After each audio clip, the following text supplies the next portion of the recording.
you were going to build a business, would you rather have money or a story to tell? I'm going to guess that the majority of you would rather have the money because traditionally businesses are built with money. We need money to build a business, to hire a team, invest in inventory, sales and marketing.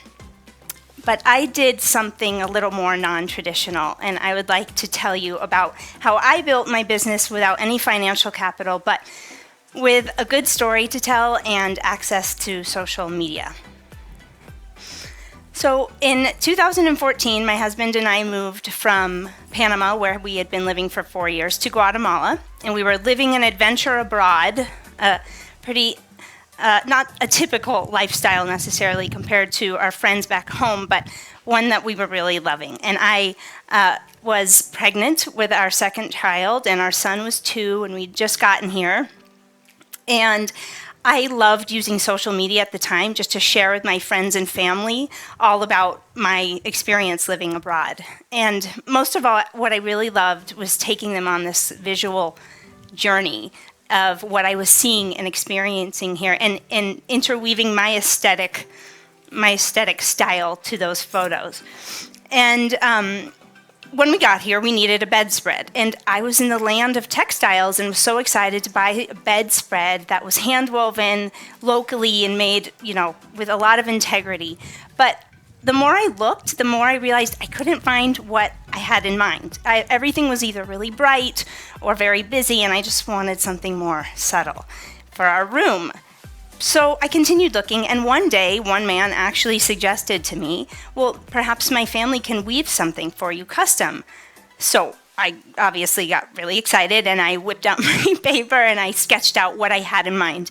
And 2 weeks later, he delivered to me this incredible bedspread that just immediately to the touch was obviously so beautifully made. He told me it was dyed naturally with indigo and had been woven on a foot loom. And so right in that moment, I realized not only is this an incredible product, but think about that story. That is so cool. The story of artisans preserving natural dyeing techniques and weaving techniques.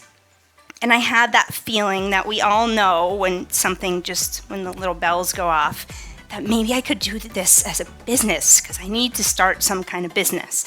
But maybe this could be it, custom textiles. And a few days later, I took a photo of my son, as you can see here, Joaquin, asleep on the bedspread. And the caption of the photo was, "Siesta Fiesta." It wasn't about the bedspread or Joaquin or anything. I just loved his little feet. And of course, I loved the bedspread, but I didn't talk about it. And within minutes, I got a comment from a friend who happens to be an interior designer and a very successful architect in Panama. And her comment was, "Molly, I am looking for a bedspread just like this. I'm doing a remodel for a boutique hotel. Do you have a contact?" And of course, knowing there was an opportunity there, I said, "As a matter of fact, I do have a contact." And 2 months later, as I was packing up her 12 custom bedspreads, I stopped myself short and again had that feeling. And I knew in that moment I had to give this a whack. Even though I didn't have any money, I had to figure out how could I turn this into a business. So I chose a business name, which is Luna Zorro. It's inspired by my children's names. And I bought the URL and I changed my Instagram handle and made some simple labels and sewed them into the bedspreads and then shipped them out into the world, making, a little wish and feeling excited and nervous and proud. And that was the day that my business really began. And of course, a business doesn't equate to one sale, but what that one first sale through social media taught me is that, 3 things. That there is a market for my aesthetic and a demand for hand-woven textiles of quality. 2, the woven-to-order model can work. It eliminates the need for investment in inventory because the customer is paying up front, and then I have the capital I need to make the product, and I have capital to create new designs. And 3, people invest in artisan goods, and those that do care and share. So not only do they care about the product, where it came from, who made it, and how those people are being compensated, but then they love to share that story with other people. And I knew with that for sale that that's my clientele, that's my target audience, the people who not only care about the product, but those that really want to continue and help me tell that story. And so these learnings really hit home and built a foundation for my business, and it's a foundation that I still implement in my business model today. But I didn't realize then that even though I didn't have money, I did have something almost even more valuable, and that is something that I refer to as social capital. Social capital, my definition of social capital, is a network of direct and indirect connections and relationships among people that provide resources and enable a goal to be achieved. We all have social capital. We all have access to social capital. Social capital is essentially our friends and our family and our coworkers and our colleagues. They are the people that surround us, the networks that support us. So I began using Instagram and Facebook as I had before, but now it was to tell the story of building a textile business. And it wasn't so much a strategy that I was doing this, it was just honestly because I really loved telling people about this story. And I thought it was so cool, and I started realizing that other people thought it was really cool too. And people were like, I didn't know you were a textile designer. And I was like, I didn't really know either.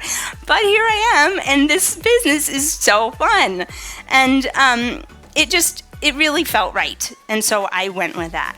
And I loved taking my audience on this visual journey and telling about experiences like, as you can see in the photo on the left, when my family was invited to a Mayan wedding. One of the weavers that I work with was getting married, and we were invited. And a few days before the wedding, I called Delia, who's one of the weavers, and I was like, Delia, what am I supposed to wear to a Mayan wedding? I have never been to one before. And she said, no te preocupes, Molly. Don't worry, Molly.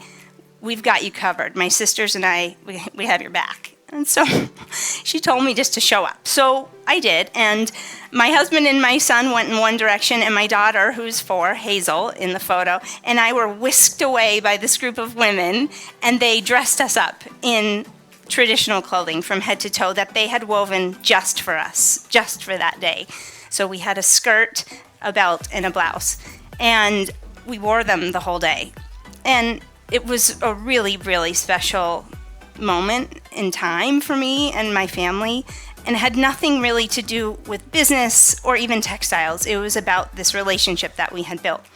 And another story that I love is from the photo on the left, and it was one night a family of weavers that I work with missed their bus here in Antigua, and so we had a big slumber party at my house, and we spent the night over spaghetti telling stories and talking about all kinds of things, one of which I really remember was Vicenta, the mother, the main weaver that I worked with at the time, told us all about the recent story of how her 42-year-old husband had crossed the border to the United States illegally in search for work for their family. And we connected and bonded in a deeper way that night. And the photo that you see here is my son Joaquin and Hazel. They're in their pajamas. They're in my garden, and they're with 2 of Vicenta's daughters. So, again, I had been telling this story, but one thing that I felt very strongly about, to my core, was the unwavering story about presenting the artisan specifically in a real way as my friends and as my business partners, and never exploited as people who need charity, which unfortunately happens all too often, but rather as artists who deserve respect and recognition for their incredible skill. So how my business benefited from social capital was I continued to tell this story and with my growing audience, and I was, without even realizing it, building social capital that allowed my business to blossom. With each supporter and each share, I was building stronger assets. I was not only creating access to a global market for my artisan partners, without whom I would not even have a business. But I was also creating this really unique access, like an inlet behind the scenes into a culturally rich and aesthetically beautiful world of artisan textiles woven in Guatemala that people don't otherwise see on a regular basis. And because I was creating this network of connections, my business grew more valuable, not because I was making sales all day long, but because I was building believers in the story and the product, which in turn contributed valuable business learnings that traditionally would have required headcount, that would have required financial capital. So one of the ways that my business has benefited from social capital is product design. Product design, I've learned to understand my audience's demand, which informs new product lines. So responses to colors and textures and patterns in my photos helps me design new collections moving ahead. I didn't have to hire a product consultant or a designer, mostly because I actually really like doing that part, but because my supporters provided me with the direction that I needed, and by listening to their input, I was investing in that social capital. With brand development, I have crowdsourced supporters and asked directly what they like about Luna Zorro. Why do they follow us on Instagram? What do they want to see more of? And they answered in volume, and it was so interesting to see what their comments were. And by including them in the process and the decisions being made for the business, they became a part of that Luna Zorro community, which is critical for social capital, that inclusion. Another huge part of the brand development of the feedback that I got was that my audience actually really wanted a deeper, more tangible way to connect with the brand, with textiles, with Guatemala. And that led me to begin hosting guided cultural tours in Guatemala, textile tours. And on our tours, clients experience a week-long of dyeing threads naturally and weaving alongside artisans, going into their homes. We wake up on Lake Atitlan, we take boats and tuk-tuks and hikes in the highlands, and we eat authentic homemade food. And they get to know firsthand what it's like to experience the natural beauty of Guatemala firsthand, with someone who knows and loves the country now, me, and has access to unique experiences here. So by inviting people along and opening up this world to them, this adventure, I've been able to share my social capital with other people and help them develop their own networks and communities as well. And lastly, the marketing. I learned really quickly that I do not need to pay for advertising or push my products, because what I really need to do is just to continue telling this story. People love stories. We're born for stories. That's why all of us are here. But people don't really love marketing or being marketed to. But my posts aren't random, and they're not forced either. It's really the story of something bigger, and it's about encouraging us all to be curating and designing the unique lives we're each meant to be living. And my supporters really reinforced my biggest marketing takeaway, which is in order to grow authentically as a person or as a business, you really have to love what you do, and you have to do what you love. You have to live and practice your dreams each day, even on the rough days. You have to lean into it, because it's not always going to be a perfect picture story. That's just not realistic. But that is how people know it's real and genuine. And it's not about finding or creating content or about the number of followers you have on Instagram or how many likes you have on Facebook. It's really about being real and finding beauty in our individual paths, because that passion, when genuine, is really contagious. So my business today does look like a pretty traditional business. I have strategies in place for inventory and operations and product design and brand development and marketing, but my story and the story of my business evolved differently from the traditional norm. I started my business with a beautiful product and an interesting story to tell, and it caught people's attention. But through the power of social capital, my story evolved organically and defined my brand and my social enterprise. A social enterprise that grew from $0 to six figures without any financial investment. But really what I am most proud of is this story that I have to tell. And I hope it's a story that one day my children want to tell their children. And I hope that it is a story that will also inspire you to follow your instincts. Invest really genuinely in your networks, whether you have a business or not. And try to remember to enjoy the ride. Thank you so much.